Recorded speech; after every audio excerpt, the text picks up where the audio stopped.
I thought we had crossed that big pond. Well, that was definitely the Ulster. That's the edge. We were headed to America. Yeah, misjudged the weight. You promised me General Motors and the Cadillac Lyriq. Now I'm here in Hamburg rain. Yes, we do have that. Oh, there he is. We've got the absolutely brand new Cadillac Lyriq all prepared and ready for you to check out. He's now arrived here in Germany. The first Cadillac store has opened in Frankfurt, now available in Hamburg as well. And right now is the market launch of this electric SUV. And when I reveal the price to you later on, and you actually see what you receive for it, you'll certainly find yourself saying, wow, that's indeed quite an incredible statement. Whether the car itself makes a statement, we'll certainly find out when we look at its strengths and weaknesses. Some specs, over 500 horsepower, all-wheel drive, over 100 kilowatt hours battery on board, and likely over 900 liters luggage space, making all fathers and mothers happy. Perhaps here is the opportunity to find your family-friendly, affordable so-called, in the size and class of this vehicle, an electric SUV that fits the so-called end. I'd say let's not waste any time. Please check if you're already part of the einfach elektrisch community, because if not, we'd be delighted if you'd support us with your subscription. It doesn't cost anything. Ring the bell and we'll regularly meet up for the latest electric car videos. Let's not talk. Let's start with the Cadillac Lyriq. And as always, we'll start from the outside, starting at the front, taking a look at the front section of the Cadillac Lyriq. And yes, Cadillac has come up with an electric SUV, which is nicely strong, nicely bulky, but also finely drawn in the lines. And we'll get to that later. It doesn't have such an enormous height. Whether this affects the headroom later on, we'll certainly find out together. What unfortunately hasn't made it to Europe is this starting silhouette with the illuminated front grille. I find it really a shame that here in Europe we still so narrow-minded and don't allow this and don't allow that, and because the electric world would be so bling-bling and colorful, and I think all of you would definitely like it much, much better. I'll try to see if I can somehow show you how it looks in America. Yes, on board, we have here a very, very nice vertically placed tag, which already looks chic, and then we have a whole lot of LED. Headlights, yes, full LED high and low beam function, but unfortunately not optional.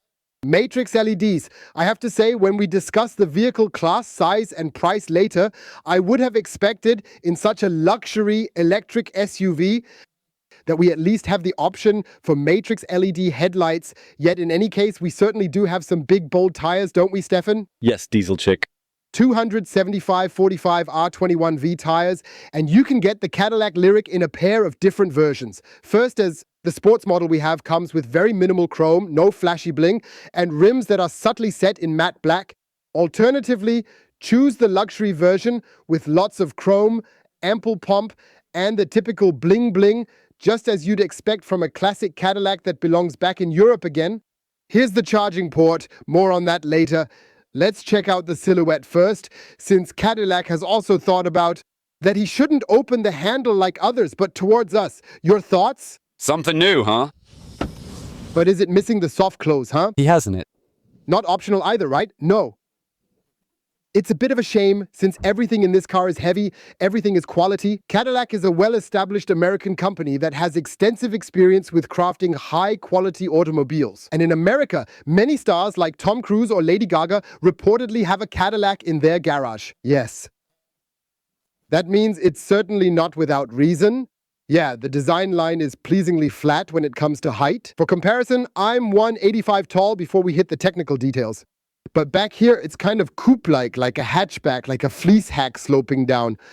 I find it really impressive that there's not this massive booming sound, even though that's actually what we find when we end up looking at the data sheet together. Yes, the highlight is supposed to be the hack party, and this hack party is once again through the European guidelines limited, because normally everything would go bling bling bang bang here with greetings, farewells, with all the bells and whistles. In Europe, that's absent. Here, the daytime running light reverse in red acts as low beam. Or parking light, then vertically like the front daytime running light. And that's basically it, because we Europeans simply don't allow this kind of American bling bling and extra flashy bling bling just yet. Yeah, it seems evidently not. You might wonder just how Europe's brands always get it all perfectly lit. A rogue who thinks evil things. In any case, we need to look at something, Stefan. What's up there? Oh, that clearly seems to be a shock locksmith. I'm done talking about the Shark locksmith, really. Every week it's the same, and I'm getting hoarse because you can put the technology into the bodywork, into the mirrors, integrate into the panels without a big, bulky car color. Lageared and knobby, by the way, we have metallic ourselves. It's available in blue, in red, in black, in white, and then in both sport and luxury. And I believe the metallic flags are about 950 euros extra. Then we have an aerodynamically optimized arm spoiler, which I think also nicely integrates the hinges of the tailgate operation here. And I believe it provides less downforce and is more about aesthetics. And then Cadillac thought, oh, come on, Europeans, especially Germans, do they really need a rear window wiper anyway, right? No, everything here is managed by aerodynamics. It simply deflects. They promised that with the Hyundai Ioniq 5, but it failed. Same with the Kia EV6. In brief, there's completely no rear wiper, and you either learn to adapt to this or, like us, you absolutely can't. I would have liked one that was integrated up here somehow, so you can have a nice clear view to the back. What we have here again is the pressing lip, where we can nicely enjoy a currywurst or fries. Really well done with this little tilt here. I think that'll bring about 50 to 100 kilos of downforce, right? Certainly. Especially at speeds from 120 kilometers per hour and upwards, so we can get a little more stability on the road. Correct. Because when we later get to the assistance systems, we'll realize a few things that truly surprise us. And aerodynamics could be a particularly good factor there. But on the subject of aerodynamics, I somehow read a drag coefficient value of over 3 point something. All right. That means we also need to check regarding the consumption. Let's get to the technical specifications. The car is 5 meters long plus 5 millimeters, so a little over 5 meters. You have to be precise, I think, when it comes to technical details, don't you? Width is 1.97 meters without side mirrors. Including them, we're at 2 meters. 20 wide, we are 1.62 meters high, and therefore almost 10 centimeters flatter than a typical large, sturdy, and powerful electric SUV, perhaps from the competitive environment. We have a wheelbase measuring 3 meters 10, and situated there is a battery pack holding a gross capacity of 106.8 kilowatt hours, from which it's possible to draw a net capacity of 102 kilowatt hours. Yes, the curb weight is a good 2.7 tons, so it's quite a hefty beast.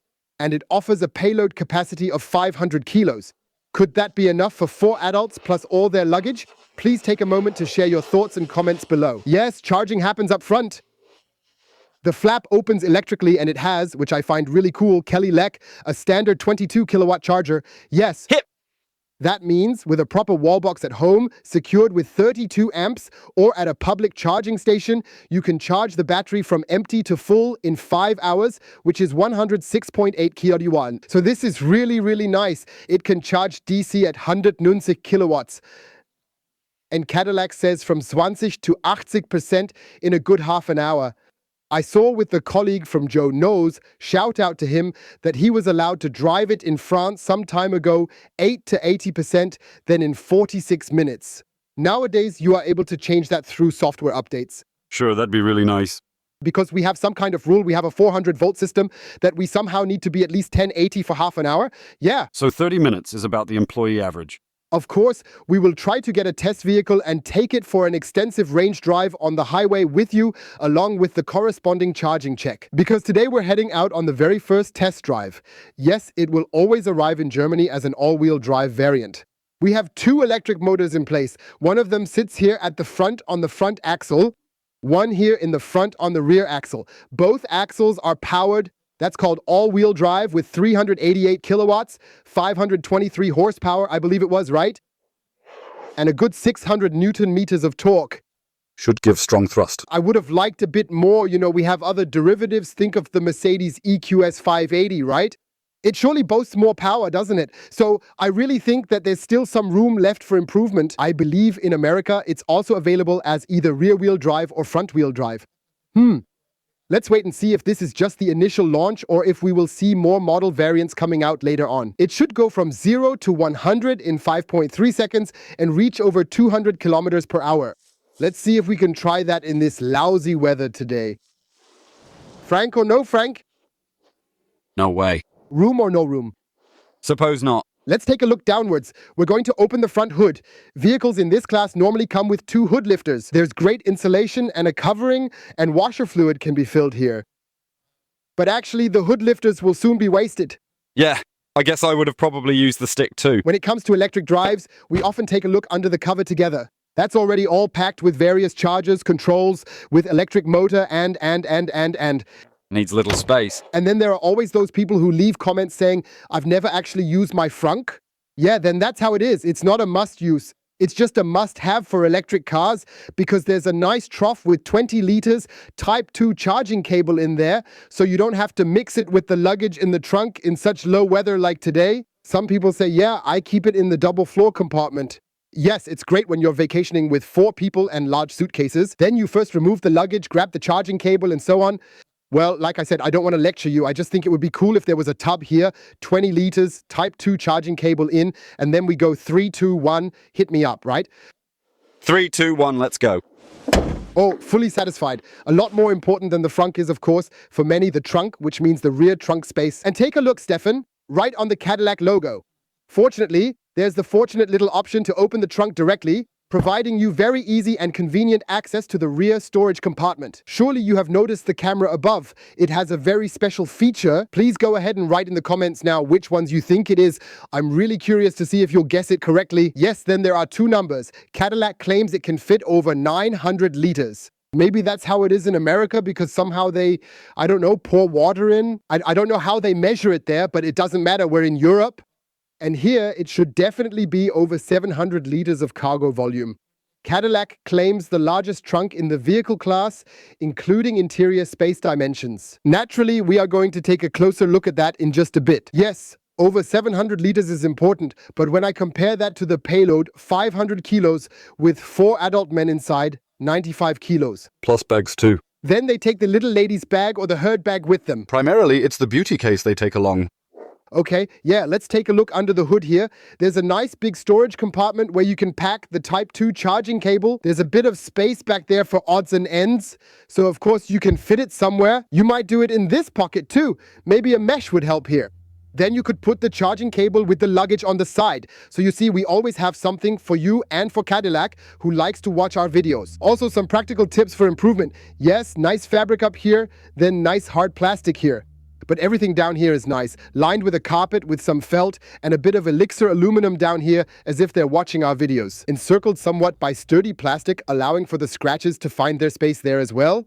So it's definitely a solid 700 liters with such a loading height up here, isn't it? I completely agree with you on that. And if someone says, hey, 723 liters by European measurements isn't enough, they can push here, pre-tensioned on the left. 60% of the available space is on the left. When folding it down, it lies flat and has a handy bridge. A carpet designed to stop anything from falling in between. What I'm missing, though, is a 40-20-40 split or a pass-through for skis or a long item. Yes, that would have been nice. Because I'd really be up for taking an all-wheel drive SUV up to Kitzbühel in the mountains. Yeah, something's happening. Right? And then, of course, you have wasted space because you either have to fold one side down, so you can only take 2 people or 1 in the back. And that's where it was practical.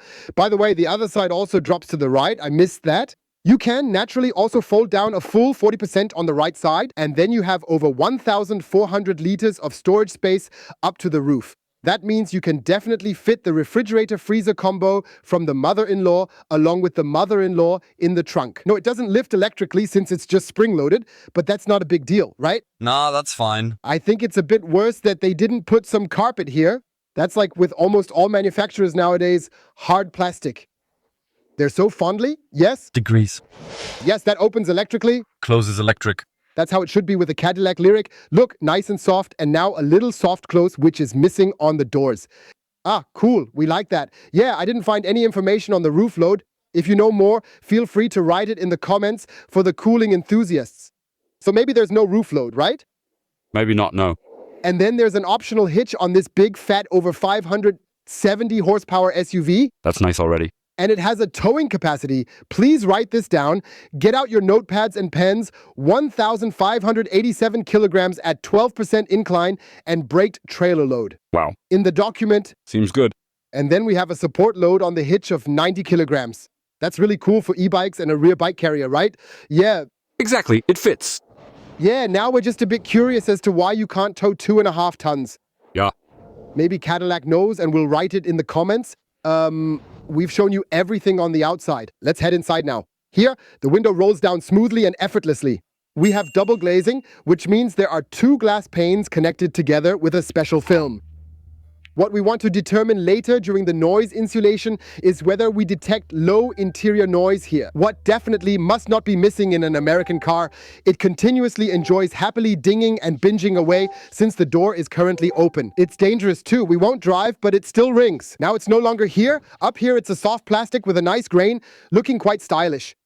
However, seeing the value Cadillac adds with all that Napa leather, with 3.5 kilos packed into the car, I'd have liked it up here as well. Yes. I discover everything then, because it's kind of neither this nor quite that. Exactly. Here is a beautiful wood, and here is a nice ambient light behind in the dark. You've got the heated headrest, the heated seat, the ventilated seat, and the memory function. You have the seat massage with various functions and the electric seat adjustment here in the doors. Here's the handle of happiness, by the way. Nicely hidden. I think it's really great. Not electronic, entirely mechanical, secure and safe, yet visually extremely appealing. We've got mirror adjustments, window lifters, and an AK seat on board. So, AKG sound system that we're trying out with you. And down here, of course, you can't miss it, the beautiful, premium, most high quality, finest, toughest, uninsulated without any form of rubber, crinkly, and some marked plastic material. You truly just have to be that honest about it, plus the button to open the trunk lid. And I would say, now it's your turn to get in, Stefan. It starts raining again, and let's take a look at your dashboard. When we're sitting in here, I honestly feel like I'm in a genuine Cadillac, man. It looks stylish too, because these seats are just plush. The car is wide, it's comfortable, it's ergonomically well made. I immediately have the same height for my armrests.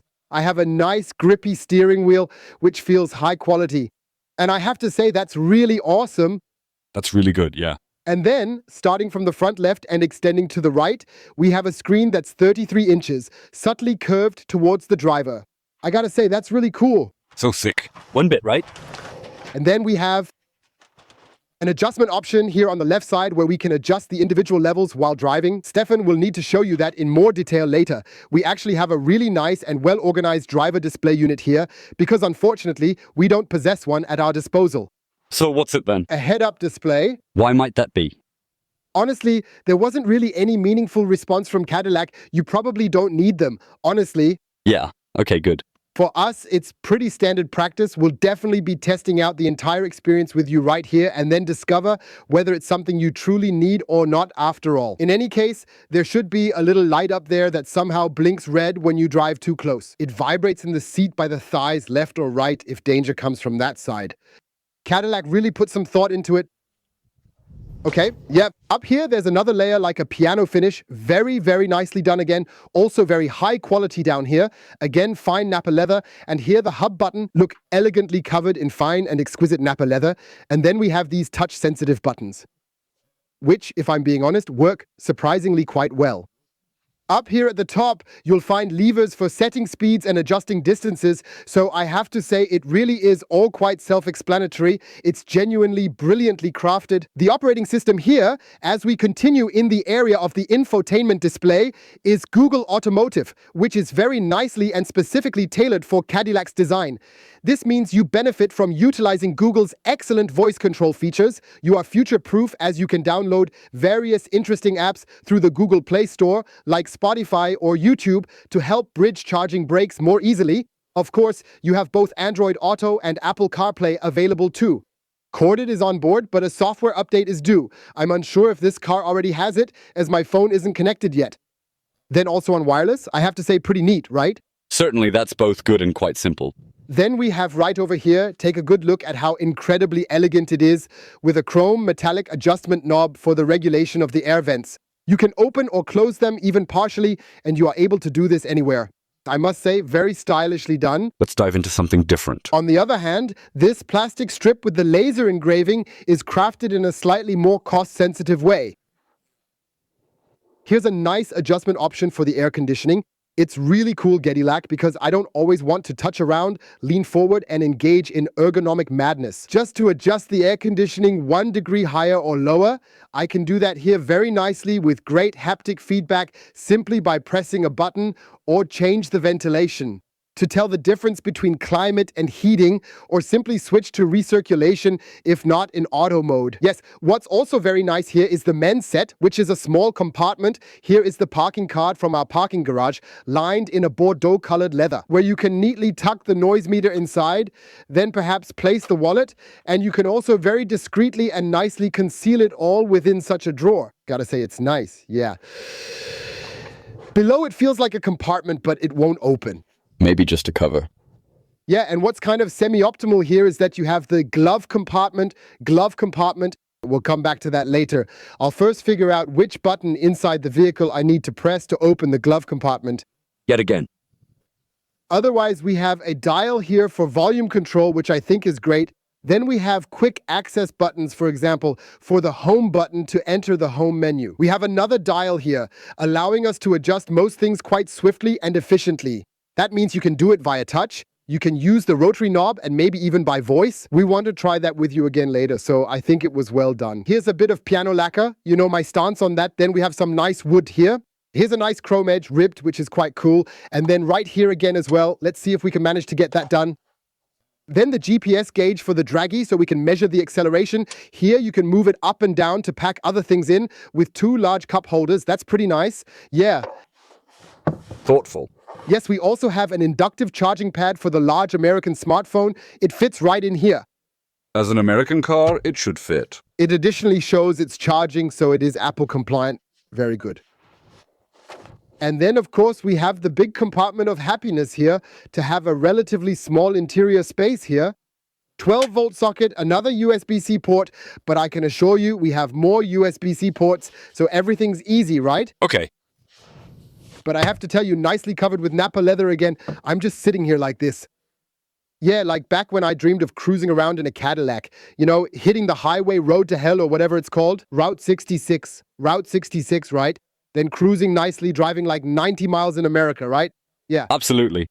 It's the comfy sleep pose, right? Yeah. That's correct. A really nice cozy seat. And I have to commend our American car manufacturers.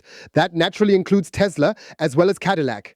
With such Lyriqs in America, you can almost drive relatively autonomously without hands on the wheel. Okay. And here in Germany, it just fails due to some regulations. Like usual. At times, we might really need to glance across the pond to see what's happening there. But in the end, we naturally live here in Europe and can only show what is possible here. Right. As soon as you look away for a brief moment, he's already dozed off. I said, this is awesome. I turned on a nice seat massage for myself. Okay. What I've never noticed before, I don't think it existed, Mercedes EQS or BMW i7, is a heated headrest. Well, and I think upper shoulders too. Yes. Is fluff-like. Is awesome, yeah. In my personal opinion, Cadillac really does provide outstanding seating comfort. Although, when we look at the seats, I would have liked a bit more support here in the lumbar area. I have to say, also in the thigh area. I would have wished that the seat surface could be adjusted somehow for folks with longer legs. Can extend it further to provide extra thigh support. And up here, the shoulder pads, yes, these could definitely be a bit more substantial. Taking everything into account, I'm feeling somewhat content overall. Yeah, I mean, they definitely do seem to be really comfortable. What I really like now is that they are firmly padded.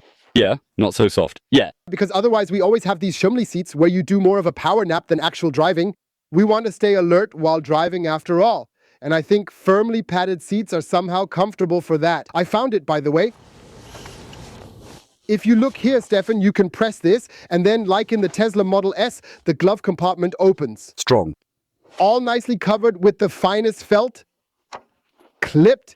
Here's Vehicle 8 as you described it. Yes, but pretty classy, right? That's good, yeah.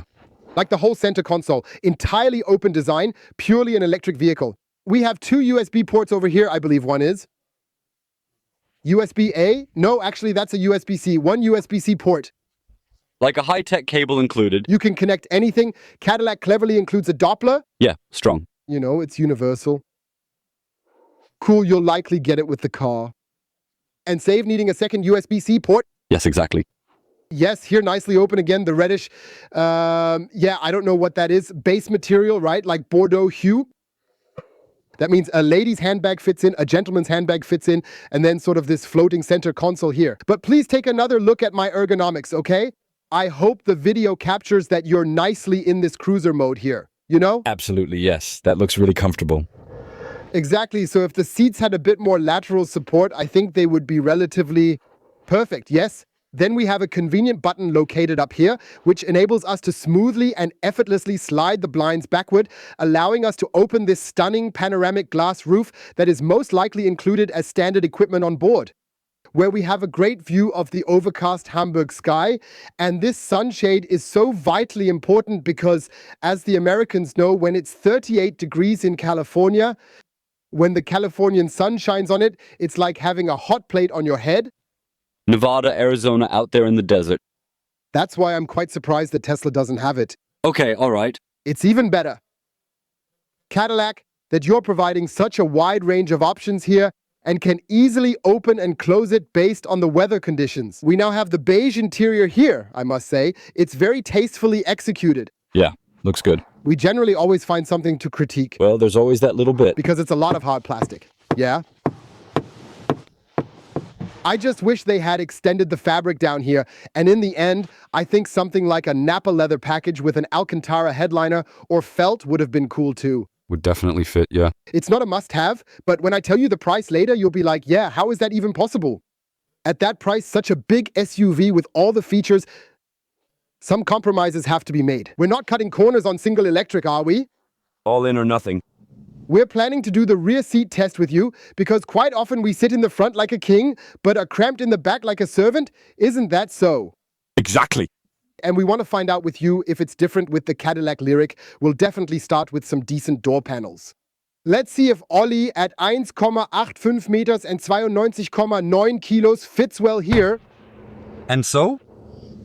I think I'm kind of in between. I'm surely not sitting here like a servant. That wouldn't be okay if I said it like that, but I'm not sitting here like an emperor either. When I see that my elbow already sinks down comfortably into the cup holder of the center armrest, I just find it a bit of a shame. Above all, what I always wonder is, why not just make a flap for it so you can just lay it over? It doesn't have to be. Look, they preferred to sink the third headrest here instead of a nice long center armrest where you can really stack on the bacon quite nicely. Yes, otherwise I have to mention I'm sitting comfortably back here. The seat surface feels quite flat. It might benefit from being slightly steeper given the build shape. We have child Isofix mounts in the back on both driver and passenger sides. We have fine Napa leather here, beautifully matching colored straps complete it. But we have, even when the seat is adjusted to the B-pillar, relatively little space here because simply the seat structure, Stefan, look here, where the upper part is extremely bulky. We might need to ask the Cadillac technician why it's designed like that, because it looks nice. It's this kind of plastic with a seam, almost like leather, but not leather. Then here, it's also designed with a nice pocket where you can put stuff in, but I think it just kind of takes away knee space in shape. Especially when getting in, I noticed it earlier too. Here in the back, we have a 3-zone climate system operated through a menu. That means you can set this up very, very nicely here. You then have the option to operate the seat heating in the back with 3 levels. You've got the ventilation control in the center console here. No additional vents in the B-pillar. I find it unfortunate for an American car because we often have high temperatures there. 4 outlets would obviously be better than 2. We have back here then. Yes, 230-volt outlet. Is that Schuko format? No, that's the American format. Do I need an adapter or what? Yeah, probably. Why don't I have a Schuko in Europe with a car coming to Europe? Then you forgot it. Okay, we've got 2 USB-C ports and there's plastic here. Quite a shame, right? There's definitely a flush floor mat seamlessly integrated all the way through in here. Also, Stefan, it would be much appreciated if you could show the door trim at the back once again. That looks stylish too. It's like the front, right? Nothing's changed there, but now comes the real highlight. This is genuinely like a van here. What do you always happen to say? That's truly van class. The charm and feel of a van. Yes, it clacks. When the belt is here, that's why they've made this compartment for the lucky belt so it doesn't rattle. But then it's so twisted. Because look, when I put it in like this, it's always twisted. It's somewhat strange. I really don't know. Well, all right then. May not be visually appealing, but it prevents the noise. But can you hear it click? Yes, of course. I'm just quite sensitive about that. I'm really sorry. I think it's a bit of a shame, at least having a small piece of felt here, or somehow doing this particular thing a bit differently at the back. And I always wonder, we want a certain level of sustainability and durability, especially with electric cars. We're increasingly relying on recycled materials. That means we might also want to use such cars for a longer time. Does the plastic still look nice after 7 years? That's the question. Does Cadillac offer it cheap enough to say if it doesn't look nice, then it's a $20 item and then we trade? Outside, we've shown you everything. Inside, we've shown you everything. I would say let's transition to the driving report and truly let the over 500 powerful horsepower of the Cadillac Lyriq cruise through Hamburg. We set off in the Cadillac Lyriq and are currently heading out of Hamburg for a little while to thoroughly check out the assistance systems on the highway together with you naturally. Let's take a look at how we can park the car, maybe how its acceleration is. And so you get the best possible overview. Yeah, speaking of overview, I've made it a bit cozy here and on the driver display. Here on the left is this level with the switching Stefan. Not sure if you can display that for the viewers. Then the level where you can adjust it, like switching to assistance systems, or as here, to the Google Maps navigation map, to compensate for the, yes, unfortunately in my view, missing head-up display. Since I'm less distracted, merely shifting my gaze from top down, helping maintain focus. Yeah, the first impression is that we have a nice, firm steering here.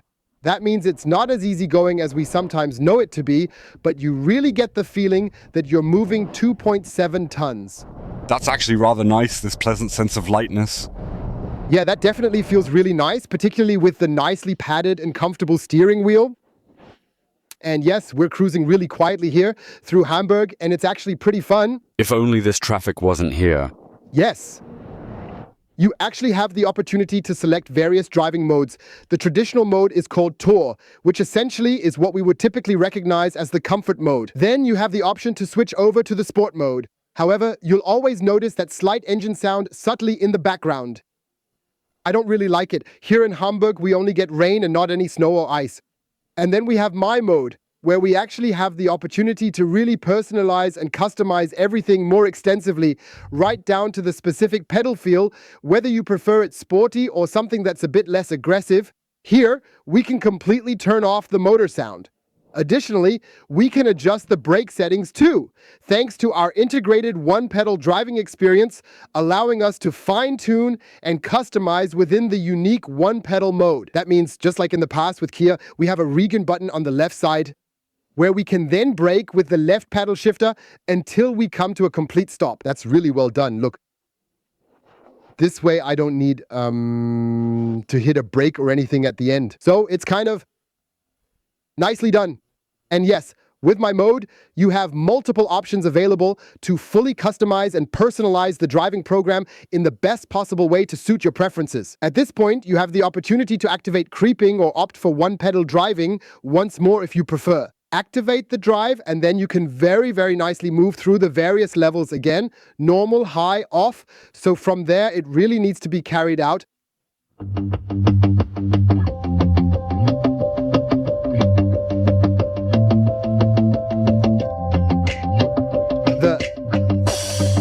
An idea, but honestly, that is genuinely quite incredible. It's extraordinarily, seriously awesome and entirely remarkable.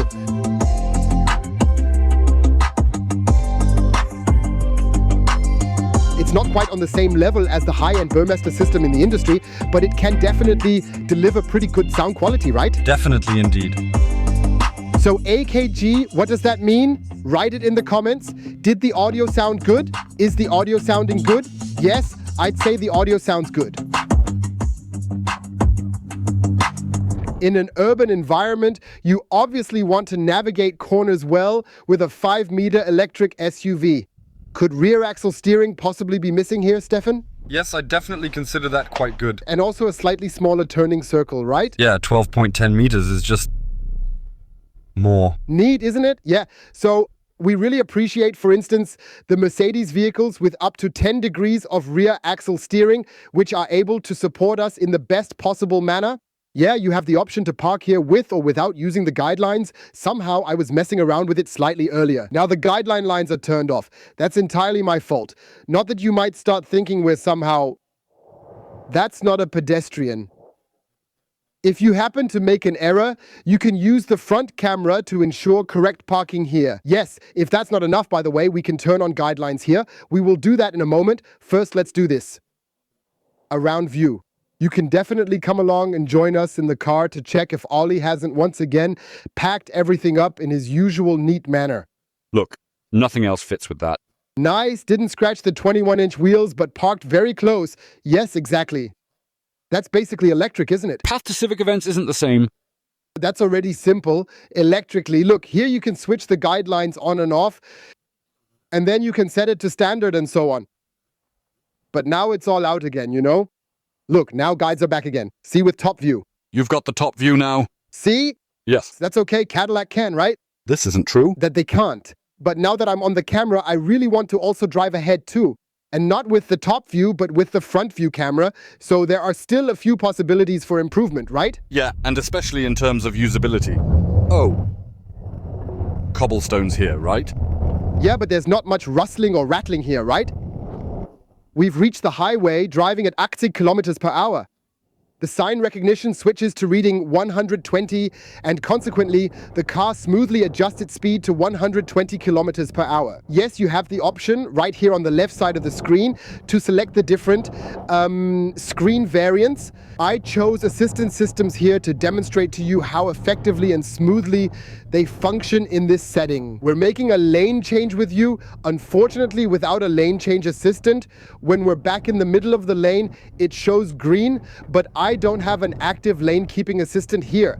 That means he'd essentially end up hitting the guardrail in this situation. He makes a minor correction but doesn't stay centered in the lane as is typically expected. You see this here? I also have to swerve again now so we don't hit the car. Of course. That's precisely what's missing here for me. I believe we should really have a steering assistant available. He's ensuring we keep on track here. Now he's moving us to the left. He'll soon see we're two left, then he'll push us right. Just like now. Look, like this, and it's not a steering assistant. And I think for the price, which we'll discuss later, and considering the price range, the size of the vehicle, and the quality, it's simply inappropriate. Yes, you can actually already expect that. And here we come back to the competitor from America, Tesla. They also have an autopilot. Yes, they suggest that we can indeed achieve full safe driving level, shoot me dead over in America. I see cool videos there, how it works, it turns itself, does everything. Car in Europe can't do half. Yes. That's bad. Right? And it's just like that here with the Cadillac Lyriq. Folks, it's wonderful that you can do everything in America, but the reality is we live here in Germany, in Europe. We are eager to experience your car here, and naturally we want to have all the assistance systems too, Stefan. If you could pan out a bit, like with this Audi Q4 e-tron. It includes steering, lane keeping, and predictive control features. We're approaching 100 kilometers per hour. Let's keep going. Let's see if it reduces to that speed. The Audi actually does that. We just passed the sign, corrected to 100, but are actually entering the speed limit too fast. And I think there are still significant differences compared to our German premium manufacturers. Yes, correct.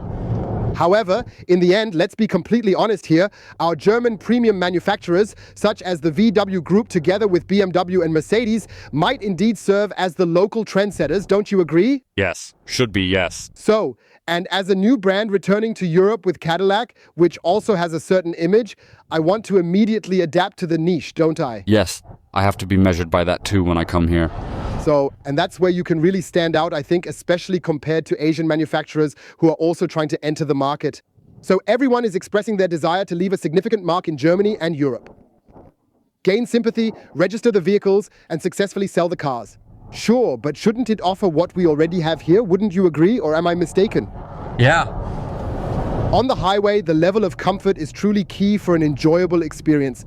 I'm really impressed that Cadillac provided the Lyriq with a European suspension, skillfully balancing firmness and comfort for a smooth and pleasant ride. I've activated sport mode here, which means we've got real power now.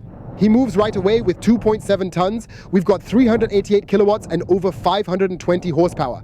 You can really tell that the suspension is very well tuned to the car, even without air suspension or using an adaptive chassis. We've got steel coil springs.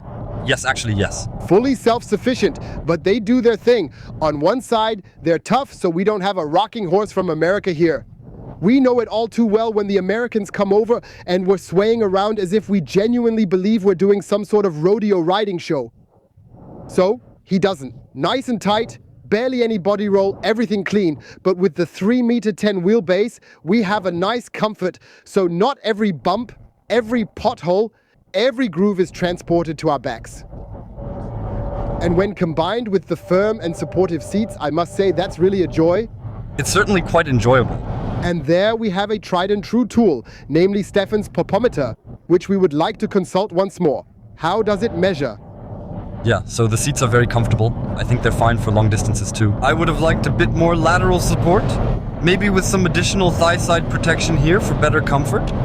Yes, I definitely agree on the suspension. It's firm and comfortable, with very direct steering. I really feel it as a passenger here. It's quite a lot of fun. Yes, and just now we did such a nice sport from 120 to 200. We have 210 km/h at the peak.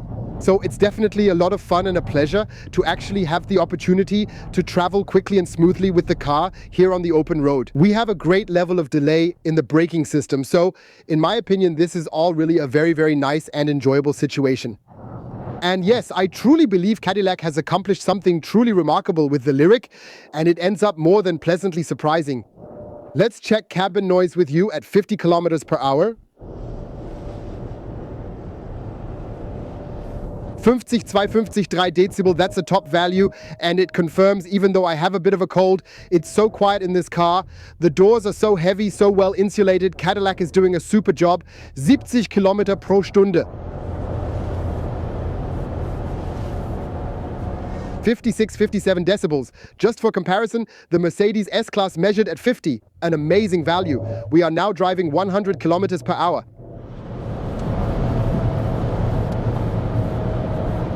61, 62 decibels for a VW ID3, not for comparison, but also an ID4, ID5 costing 70,000. At 50 km/h, the Cadillac feels like 100. I gotta say, really great sound insulation, awesome job Cadillac.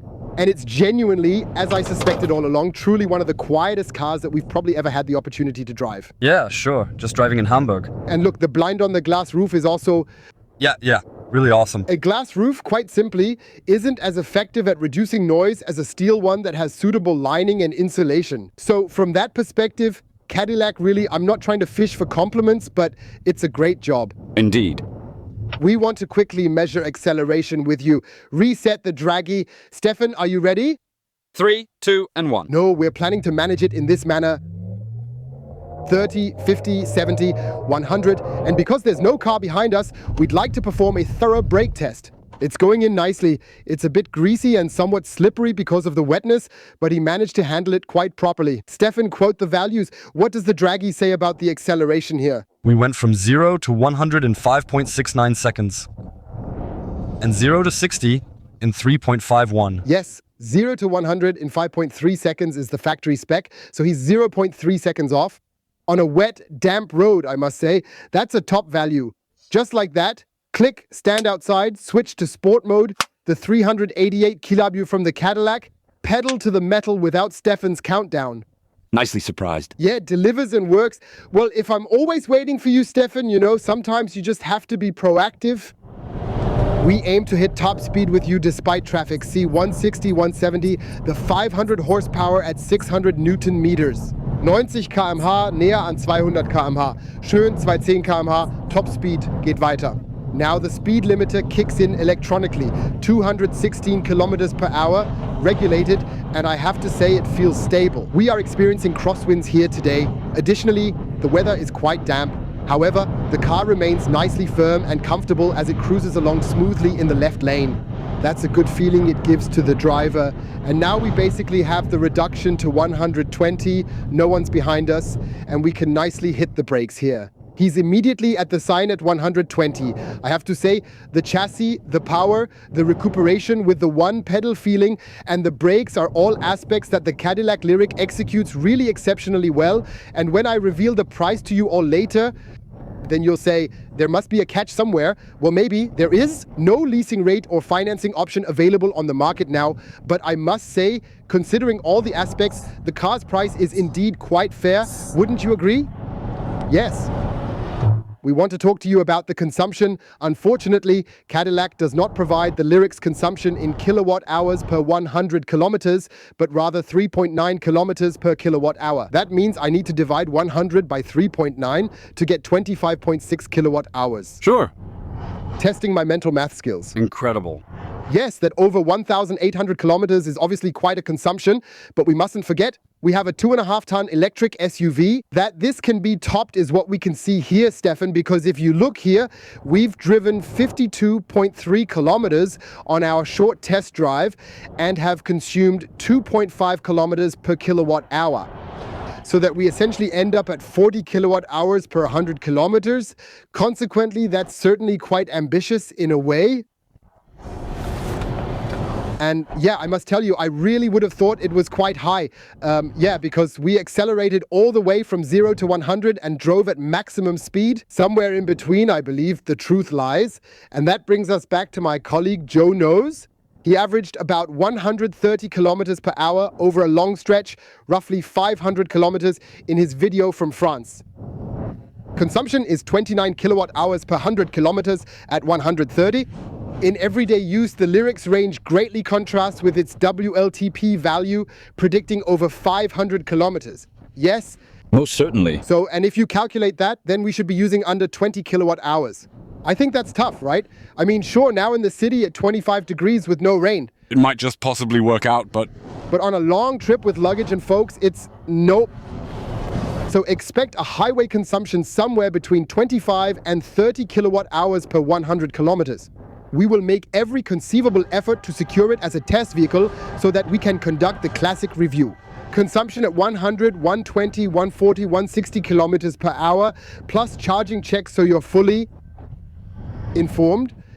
Let's proceed to the conclusion with the Cadillac Lyriq, and let's begin by having a discussion about the competitive landscape. Yeah, I don't really know where to place him. I feel like saying Mercedes EQE, BMW iX, Audi Q8 e-tron, maybe the new Q6 e-tron, although it's a bit shorter, the new Porsche Macan, Cayenne isn't fully electric yet, BYD Tank, Kia EV9, which are possibly 5 centimeters longer and offer 7 seats. So somewhere in between, NEO EL8 is then the Lyriq. Yeah? Sure, I can help with that. Now we come to the price, which starts at 79,000 euros. It's available in a sport and a luxury variant. You can choose a metallic color for 950 euros or select a Napa leather package for about 3,500 euros. And maybe the optional trailer hitch. So around mid 80,000 euros, this thing is fully loaded. Over limit with AKG's high quality audio class. That's pretty good, right? Yeah. A sound system that really delivers a punch.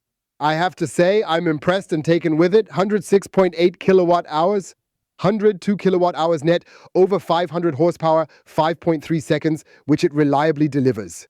And not just a claim, like some other American supercar electric builders. So from that perspective, I have to say it's a good overall package. I think for Cadillac, their success depends on 2 aspects. Gives Europe another shot with Cadillac since Cadillac had pulled out. And also in the past hadn't always managed to perform at the most optimal level. To be truly honest, Cadillac has indeed managed to leave a few small traces here in Europe. And B, they managed to come up with an interesting financing and leasing rate. Gross list prices are often a major point of contention.